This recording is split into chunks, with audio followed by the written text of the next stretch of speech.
Jagan press conference పెట్టి నేనే రక్తపాత రాజకీయాలు చేస్తుంటే మా తాత చనిపోయినటువంటి వాడు ఎట్లా బతుకుంటాడు అన్నటువంటి పాయింట్ బిగిన్ చేశాక ఆ పార్థసారథి రెడ్డి ప్రెస్ మీట్లు ఇంటర్వ్యూలతో బిగిన్ చేసి 1 by 1 అందరితో లేదు వీళ్ళందరూ రక్తపాతమే రాక్షసత్వమే అన్నట్టు. ఒకవేళ నిజమే అనుకుందాం, రాజశేఖర రెడ్డి దుర్మార్గుడే, జగన్మోహన్ రెడ్డి దుర్మార్గుడే, వీళ్ళు కత్తులు పట్టుకుని కనబడ్డ వాళ్ళందరినీ పొడి చేస్తారు, చంపేస్తుంటారు, వాళ్ళకి ఇష్టం లేకపోతే అనుకుందాం. అదే నిజమే అనుకుందాం. ఈ దేశంలో ఈ రాష్ట్రంలో కాంగ్రెస్ తర్వాత అత్యధిక కాలం పరిపాలించిన పార్టీ ఏది?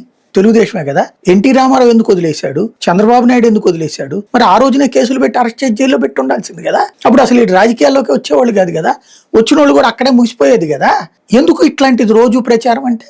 సాంస్కృతిక దాడి, క్యారెక్టర్ అసాసినేషన్. మనం చర్యలు నిజంగా జరిగితే చర్యలు తీసుకుంటాం, ఎవడెవడి మధ్యలో ఎవడికో ఆపాదిస్తే ఎట్లా ఉంటది అదే జరుగుతుంటది. ఇప్పుడు జగన్ ని కత్తితో పొడిచినా సరే అతను నాటకం ఆడాడు, జగన్ ని రాయితో కొట్టి తలకి దెబ్బ తగిలినా సరే అతనే నాటకం ఆడుకుంటాడు. చంద్రబాబు మీద చీకట్లో రాయేస్తే ఎవరో అక్కడ ఉన్నటువంటి ఆయన సెక్యూరిటీకి తగిలిన చంద్రబాబు మీద హత్యా ప్రయత్నమే. అదే సందర్భంలో చంద్రబాబుని ఎవరన్నా ఏదన్నా అంటే గనక హత్యా ప్రయత్నమే. మన పేపర్లు, మన టీవీలు, మన సోషల్ మీడియా, మనకు అనుకూలంగా ఉండే అనలిస్టుల ద్వారా ఎన్ని రోజులైనా మాట్లాడుకోవచ్చు, ఎన్ని రోజులైనా నాటకాలు ఆడచ్చు. కానీ ఒకటే ఒక్క సూటి ప్రశ్న, 83 నుంచి 89 దాకా, 94 నుంచి 2004 దాకా 10 సంవత్సరాలు, 16, 16 సంవత్సరాలు, మొన్న ఒక 4 ఏళ్లు 20 ఏళ్లు, ఇప్పుడు ఒక 2 ఏళ్లు 22 ఏళ్లు. 22 ఏళ్లలో చూస్తా కూర్చున్నారా?